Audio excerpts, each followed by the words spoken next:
কোন মহিলা যদি বেপরদার কারণে জাহান্নামে যায়, শুধু ও যাবে না, ওর সাথে কেউ না কেউ রিলেটেড থাকবে। পুরুষ কুড বি ফাদার, বাপ হইতে পারে, বড় ভাই হইতে পারে, তারপর হচ্ছে স্বামী হতে পারে। যদি ওর জাহান্নামে যাওয়ার রিজনই হয় বেপরদা, বেখোলা, মানুষ হাজার রিজনে জাহান্নামে যেতে পারে। আল্লাহ সবাইকে ক্ষমা করুন এবং হিদায়াত দান করুন, আমিন।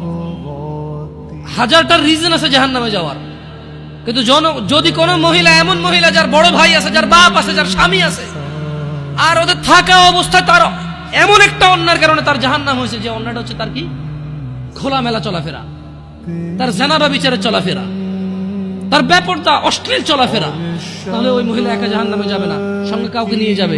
এবার যে লোকটা সংশ্লিষ্ট সময়ে দায়িত্ববান ছিল সে যাবে সঙ্গে। এটা খুব সিম্পল লজিক, কিন্তু কান টানলে কি আসে? কান টানলে কি আসে?